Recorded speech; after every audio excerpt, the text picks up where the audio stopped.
하나님 말씀 고린도전서 15장 3절부터 13절까지 말씀 같이 읽습니다. 시작.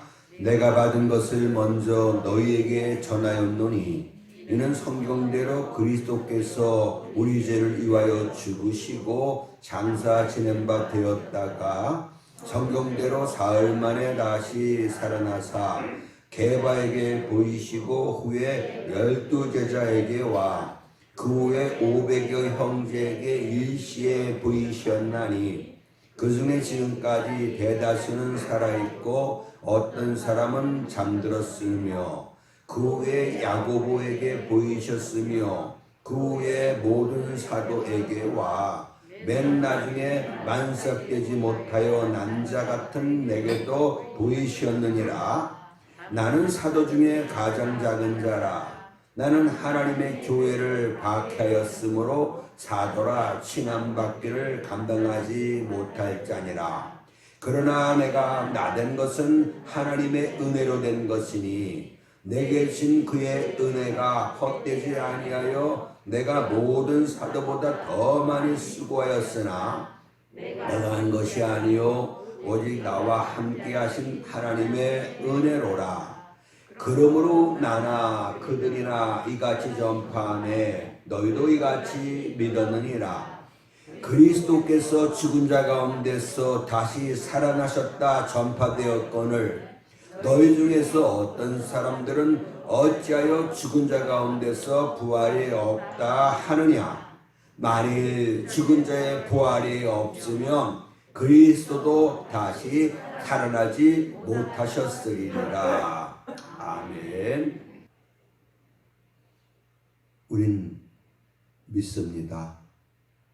우리 하나님, 살아계신 하나님, 우리를 너무나도 사랑하셔서 우리를 구원하시기 위하여 독생자 예수 이 땅에 보내사 내 모든 죄 대신 짊어지시고 십자가에 모든 고난 받으셨음을 우린 믿습니다.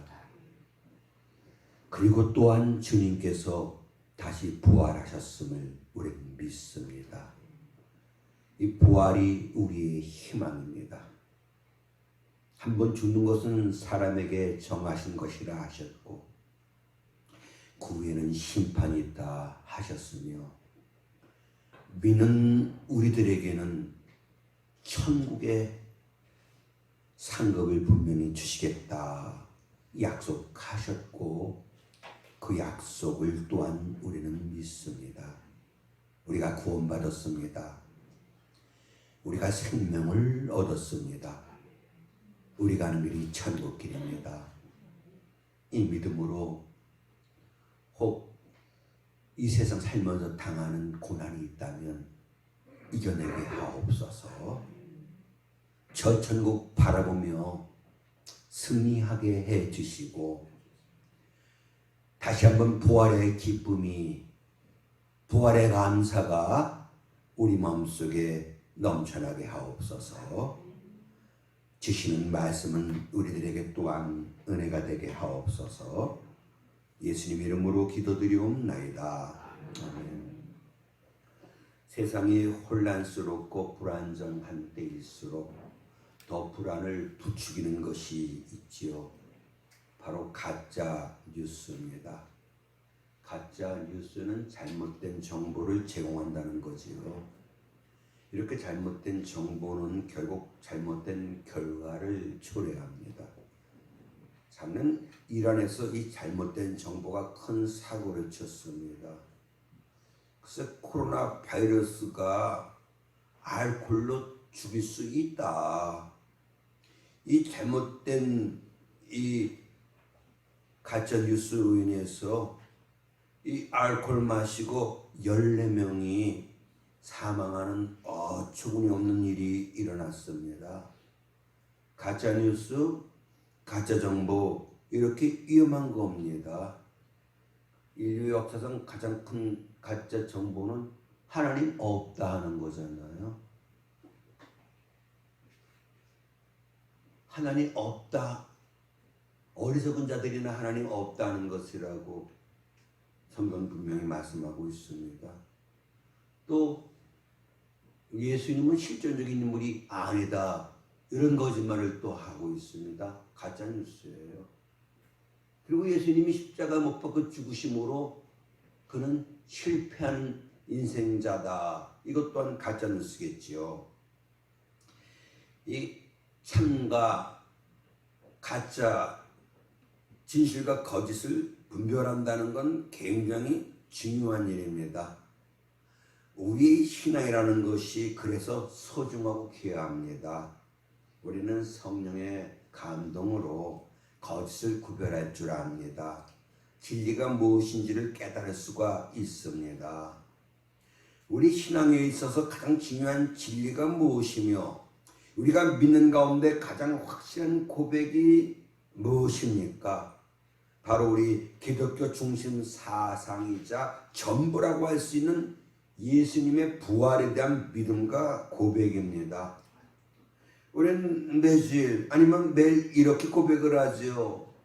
본디오 빌라도에게 고난을 받아 십자가에 못 박혀 죽으시고 장사된 지 사흘 만에 죽은 자 가운데서 다시 살아나셨으며 누가?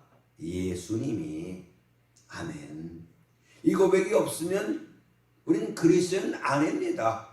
문의는 몰라도 참 그리스도는 절대로 아니지요. 예수님의 죽으심과 부활, 기독교의 핵심이에요. 우리 믿음의 중심 고백이지요. 우리에게 부활절 예배가 왜 이렇게 중요합니까? 이 예배 드린다는 건 예수가 부활하셨다는 걸 신하는 아주 중요한 사건이 되는 거예요. 사실 부활은 기독교만의 것이지요.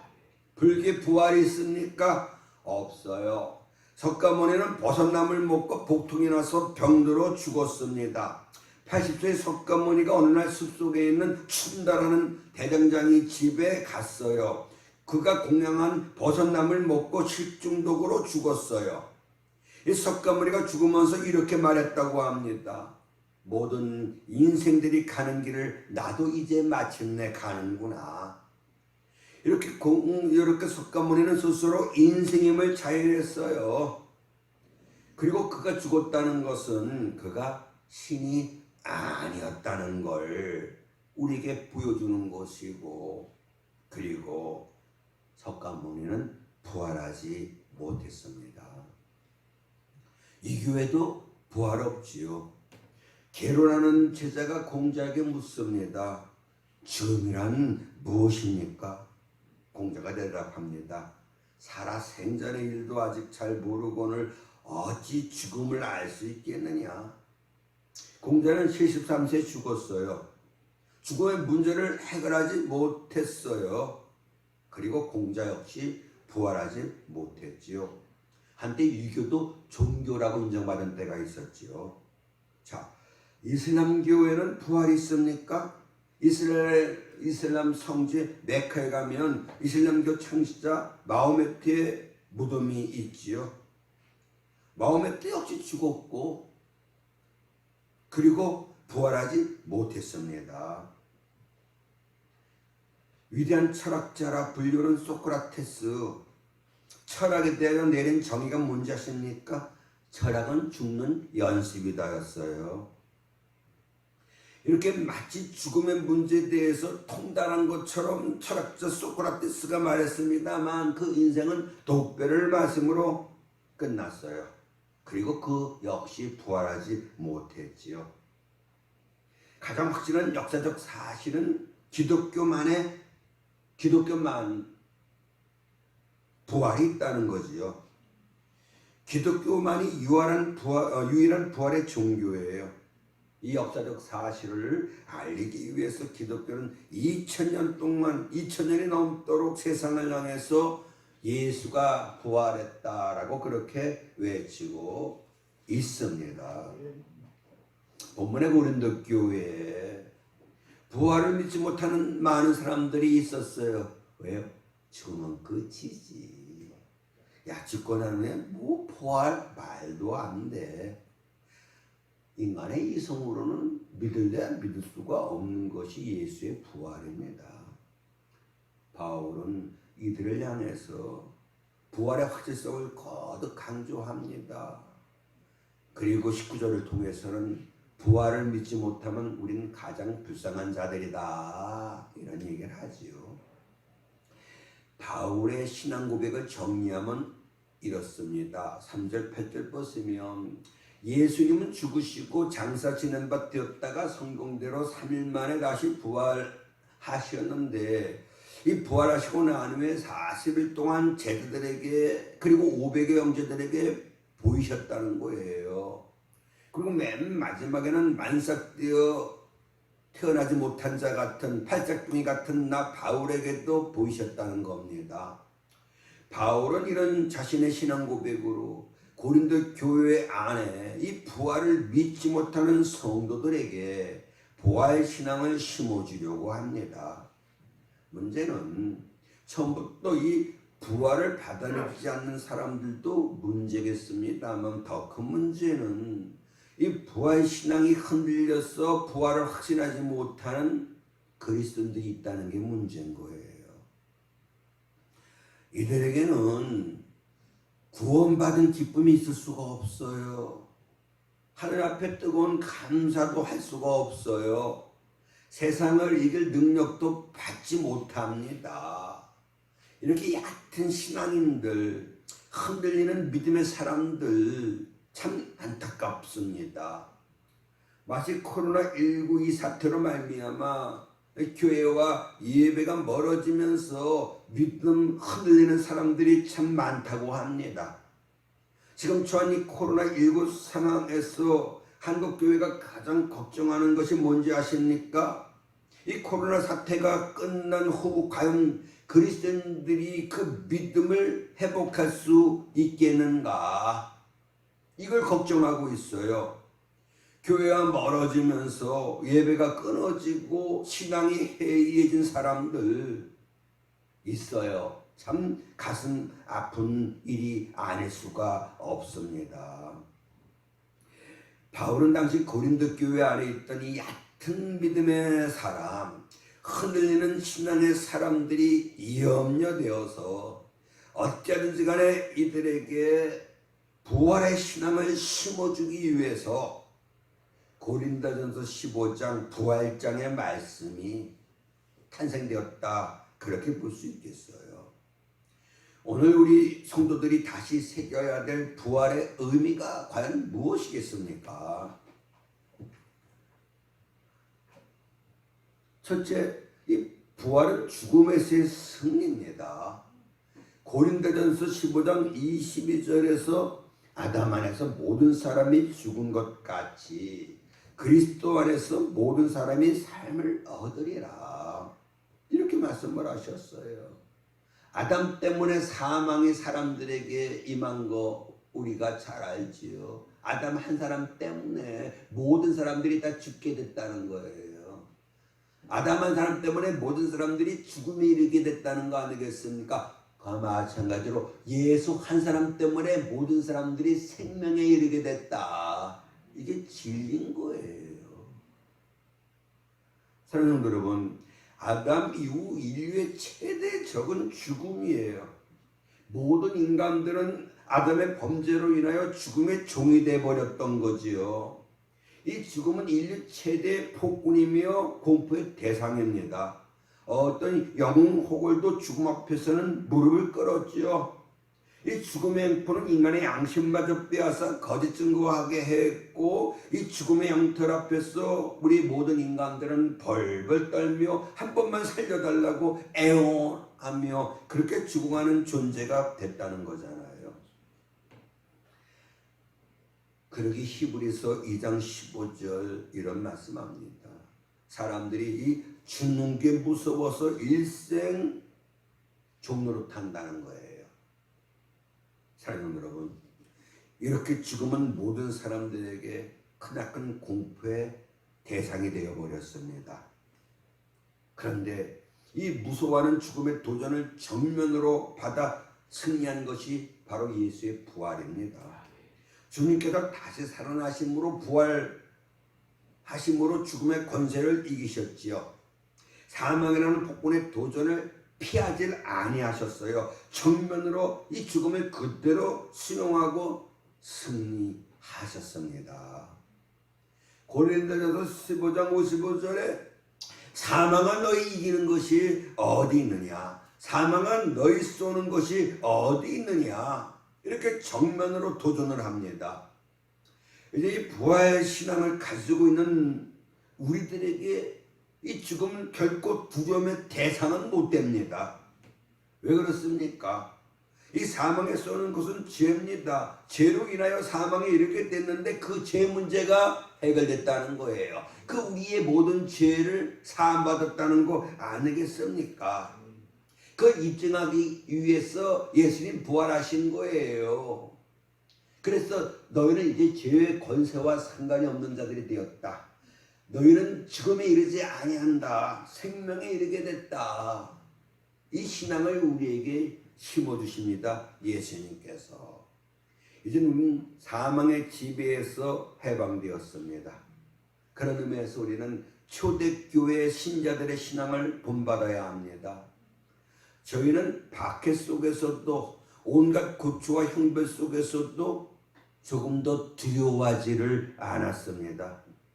우리나라 초기 기독교인들도 마찬가지죠. 일제 통치하에서 그리고 공산치하에서 순교한 많은 성도들을 보면 죽음 앞에서도 조금도 두려워하지 않았어요. 담대히 죽음과 맞서 승리했습니다. 그 까닭이 뭐라고 생각하십니까? 부활신앙이에요. 부활신앙. 죽음이 끝이 아니다. 죽음에는 부활이 있다. 다시 산다. 다시 살아요. 성경은 오늘 본문에서도 성도들의 죽음을 자는 것이다 라고 말씀하고 있지 않습니까? 잠은 깨어남이 전제되어 있어요. 우린 이 땅에서 어느 날 잠들겠지요. 여기서 보면 여기 누가 잠들다. 맞습니다. 다시 깨어납니다. 어디서? 천국에서 다시 깨어나지요. 잘하는 말씀 우리 한번 같이 읽습니다. 요한복음 11장 25절로 26절 말씀 같이 읽습니다. 시작. 예수께서 이르시되 나는 부활이요 생명이니 나를 믿는 자는 죽어도 살겠고 무릇 살아서 나를 믿는 자는 영원히 죽지 아니하리니 이것을 내가 믿느냐. 믿고 말고 없이요. 우린 믿어요. 뭘 믿어요? 예수님 부활하셔서 잠자는 자들의 첫 열매가 되셨어요. 우리 모두 예수를 따라 부활에 이르게 된다는 거, 이 믿음이 성도님들에게 더욱 굳건해질 수 있기를 주의 이름으로 축원합니다. 두 번째 말입니다. 부활은 죄에 대한 승리예요. 로마서 3장 10절 11절 보시면 의인은 하나도 없다는 거예요. 의인은 없나니 하나도 없으며 깨달은 자도 없고 하나님을 찾는 자도 없고 다 지우쳐 한 가지로 무익하게 되고 선을 행하는 자가 없나니 하나도 없도다. 모든 인간이 다 죄인이라는 거예요. 로마서 3장 23절 말씀 그대로 모든 사람들이 죄를 지었기 까닭에 하나님의 영광에 이르지 못한다라고 분명히 말씀을 하고 있습니다. 죄의 세력 앞에 자유롭지 못합니다. 모든 인간들이 죄의 유혹을 이겨내지 못해요. 죄가 이끄는 대로 그런 삶을 삽니다. 사도 바울도 이 문제에 대하여 솔직하게 시인해요. 자기 마음속에 있는 이 선과 악의 그 갈등 속에서 난 악의 세력에 굴복하며 너무 무능하게 산다. 그래서 로마서 7장 20절을 고백을 하는 거예요. 오라 나는 곤고한 사람이로다. 이 사망의 몸에서 누가 나를 건져내랴. 그러니까 바울이 예수 만나고 이제 새롭게 살아야지. 뜻대로 살아야지. 제기좀 알아야지. 그렇게 힘썼는데 여전히 죄 있는 자신을 바라보고 탄식하잖아요. 그런 바울이 하나님 앞에 기도합니다. 그리고 위대한 진리를 깨닫지요. 뭡니까? 내가 연약하여 할 수 없는 그것을 성령이 하셔야 한다. 그러니까 우리 힘으로는 이 죄의 유혹을 이겨낼 수 없다. 그래서 하나님이 우리에게 뭘 보내셨어요? 성령을 보내셨다. 누군지 성령의 충만한 은혜를 받으면 거룩하게 산다. 변화되어 새 사람 된다. 그래서 디도서에 중생의 지침과 성령의 새롭게 하시는 은혜 우리에게 분명히 가르쳐주고 있습니다. 예수 믿어 우리가 중생 거듭났어요. 구원받고 하나님의 자녀가 되었어요. 이런 우리에게 성령의 은혜가 주어짐으로 말미암아 이젠 죄와 상관이 없는 거룩한 삶을 살 수 있게 되었다. 이 말씀 아니겠습니까? 사실 우리가 아무리 주님 뜻대로 살기로 했네, 주님 뜻대로 살기로 했네, 뜨거운 눈물 흘리며 찬송을 불러도 정말 주님 뜻대로 살지 못합니다. 길이 어디 있다고요? 성령의 충만한 은혜를 받으셔야 돼요. 그런데 그 은혜 사모하지 않잖아요. 그 은혜 받기 위하여 기도하지 않잖아요. 그러니 여전히 주를 믿는다고 하면서 정욕을 따라 욕심을 따라 그렇게 하루하루 살아가고 그리고 죄책감에 빠져 탄식을 하는 우리들 아니겠습니까? 우리 스스로의 힘으로는 이 죄책감에서 해방될 수 없어요. 죄를 지은 후 그 죄사함 받을 수 있는 길 회개뿐이잖아요. 그래서 성경은 뭡니까? 열심을 내라, 회개하라. 예수님 회개하라, 천국이 가까웠느니라. 천국은 기쁨의 대명사입니다. 성도 여러분, 죄사함의 은혜가 있어요. 죄사함의 기쁨이 있어요. 죄사함의 기쁨은 바로 죄책감에서 자유를 얻었을 때에 주어지는 기쁨 아니겠습니까? 성령의 열매를 주님 말씀하실 때 첫째는 사랑을 말씀하셨고 두 번째는 뭡니까? 희락, 기쁨을 말씀하셨습니다. 그러니까 우리가 죄악된 삶을 살면서 믿음이 약하여 이런저런 죄 짓지만 주 앞에 나와 회개하면 주님이 주시는 것이 성령을 선물로 주시는 거 아니겠습니까? 그 성령의 감동을 받으면 우리 마음에 기쁨이 넘쳐나요. 기쁨이 넘쳐난다는 건 뭐다? 죄책감에서 벗어났다. 이 말씀이 되는 거지. 죄는 졌어요. 그런데 회개하고 나니까 사죄의 은총이 우리에게 임합니다. 그래서 주님 앞에 기뻐 찬양하게 되는 거 아니겠습니까? 이 죄로부터의 해방은 예수 그리스도 부활로 인해서 우리에게 주어지는 거예요. 죽으셨으면 끝인 거예요. 부활하셔서 하나님 보좌 우편에 앉아 계심으로 이제 우리에게 성령을 보내셨잖아. 내가 가면 너에게 뭘 보내겠다? 성령을 보내겠다. 예수님 간다는 건 뭡니까? 부활해서 승천하는 걸 말씀하잖아요. 내가 이렇게 부활 승천한 후에 너에게 성령을 보내겠다 하셨고 성령의 은혜로 우리가 이 모든 죄책에서 벗어나며 성령이 우리와 함께 하심으로 죄의 유혹을 이겨내고 성령이 우리에게 능력을 주심으로 말미암아 우리가 죄의 세력에서 벗어날 수가 있습니다. 여호와께 성결 제사장 이마에 띠를 두르게 되어 있지 않습니까? 거기에 뭐라고 새기라고요? 여호와께 성결. 성도 여러분, 예수님 내 죄 때문에 십자가 못 박혀 죽으셨잖아요. 그 은혜 받은 우리가 죄를 짓는 건 무엇과 같다? 예수를 다시 십자가에 못 박는 것과 같다. 이렇게 성경은 말씀하고 있지 않습니까? 그러니 예수 피로 구원받고 하나님의 자녀가 된 우리들은 이제 거룩한 삶을 살아야 합니다. 대단을 읽어서 4장 3절 하나님의 뜻은 이것이니 너희의 거룩함이라. 죄짓지 맙시다. 죄짓지 않으려고 해도 우린 연약해도 죄 지을 수 있어요. 그런데 성경은 뭘 우리에게 주문합니까? 죄와 싸우되 쉽게 되지 말라는 거예요. 죄와 싸우되 어떻게? 피 흘리기까지. 어떻게 하라? 대항하라. 쉽게 끌려가지 마세요. 버티세요. 그리고 이겨내십시다.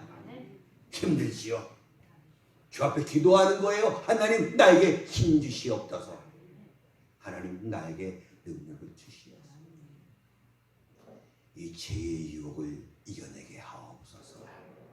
이런 뜨거운 기도가 오늘 우리에게 있어지고 부활하신 주님께서 큰 능력을 저와 우리 성도님들에게 부어 주시기를 주의 이름으로 축원합니다. 세 번째는 부활은 사랑의 승리입니다. 애통하는 자가 복 있다 하셨죠. 그 의미가 뭡니까? 내 속에 있어야 될 것이 없어요. 그것 때문에 가슴을 치며 애통하며 슬퍼하는 것, 이게 애통의 뜻이에요. 우리에게 무엇이 있어야 돼요? 돈, 건강, 돈도 있어야 되고 건강도 있어야 되지요. 무엇이 제일이라고요? 돈, 건강. 세상 사람들은 건강이 제일이다, 돈이 제일이다 그러고 살아요. 그런데 우리는요, 사랑이 제일이에요. 주님이 그렇게 말씀하셨으니까 아멘이잖아요. 사랑이 있어요. 속에 내 아내 내 남편 정말 진실로 사랑합니까? 내 자식 내 부모 형제 정말 사랑합니까? 내 이웃들 정말 사랑합니까? 그리고 하나님을 사랑해요. 예수님께서 이스라엘 종교 지자들에게 뭘 말씀합니까? 너희 속에 뭐가 없다? 하나님 사랑하는 마음이 없다. 한번 고백해 보십시오. 하나님 사랑합니다. 하나님 사랑합니다. 정말이에요? 로마서 5장 8절 보십시오. 내가 죄인 되었을 때 그 죄로 인하여 곤고한 삶을 살고 그 죄 때문에 죽고 지옥 가되는 바로 우리를 위하여 예수님이 죽으셨어요. 왜요? 사랑해서. 그래서 우리에 대한 자기의 사랑을 확증하셨어요. 주님 날 사랑하셔요. 옆 사람에게 얘기해 주십시오. 주님 날 사랑하셔. 주님 날 사랑하셔. 그러면요, 나도 주님 사랑해. 이게 완벽한 거 아니겠습니까? 나 너 사랑해. 나도 너 사랑해. 나도 너 사랑해. 사랑하는 여러분, 예수님 당신을 못 박았던 제사장, 장로들, 바리새인들, 서기관들, 예수 못 박은 후에 자기들이 승리한 줄로 알았을 거예요. 이렇게 당시 종교 지도자들, 백성을 미혹하게 하던 자 드디어 십자가에 못 박았다 하면서 자신들의 승리를 자축했을는지도 모릅니다. 그런데 주님은 이들을 미워하지 않았어요. 십자가를 위해서 기도하지 않아요. 아버지여, 저들을 용서해 주세요. 자기들이 하는 일을 몰라서 그래요.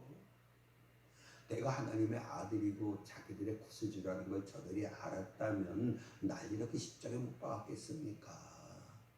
몰라서 그랬으니까 용서해 주세요. 불쌍히 여겨주세요.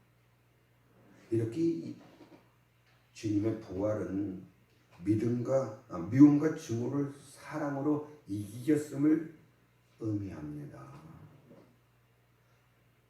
못난 제자들에게 또 사랑이 무엇인지를 몸소 보여주지요.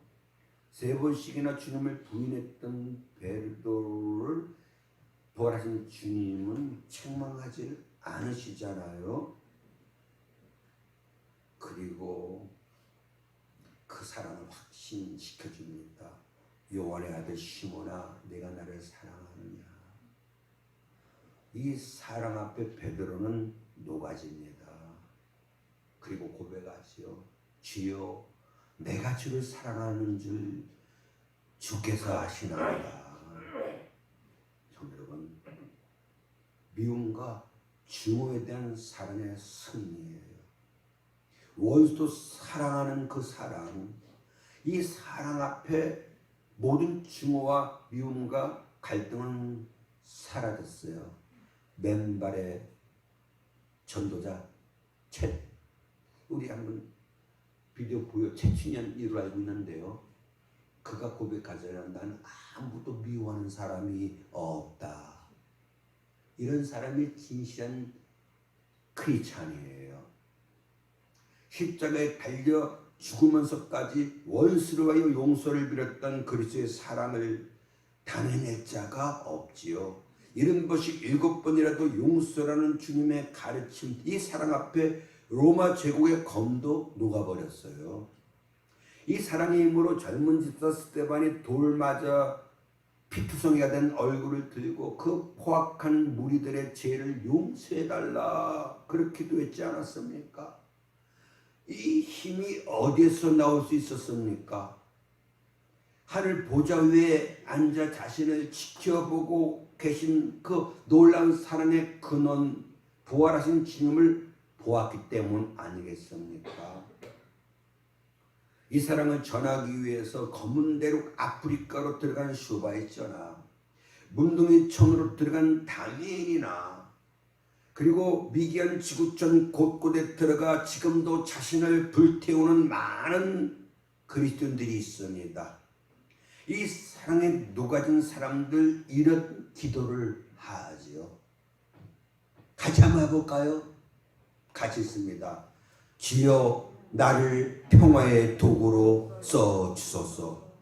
미움이 있는 곳에 사랑을, 다툼이 있는 곳에 용서를, 분열이 있는 곳에 일치를, 의심이 있는 곳에 진리를, 절망이 있는 곳에 희망을, 어둠이 있는 곳에 광명을, 슬픔이 있는 곳에 기쁨을 심게 하소서. 성 프란치스코의 기도문이지요. 이제 우리 부활신앙으로 죽음을 이기고 죄의 유혹을 이기고 참사랑과 평화의 실천자 되시기를 주 이름으로 축원합니다. 자, 우리 모두 크게 외치십시다. 예수님 다시 사셨습니다. 예수님이 사망 권세를 이기시고 부활하셨습니다. 할렐루야. 고마우신 아버지, 예수 부활 믿어집니다. 감사합니다. 부활이 내 소망입니다. 이 세상 살다가 죽는 것으로 끝이 아니고 죽은 후에 우리가 천국 갑니다. 그리고 천국 가는 그날까지 주께서 보내신 성령님께서 내 마음을 주장하시어서 어떤 환난도 고통도 역경도 우리는 이겨낼 수 있습니다. 아버지여, 고난 가운데서도 우리가 기쁨의 찬양을 할 수 있고 주 앞에 감사할 수가 있습니다.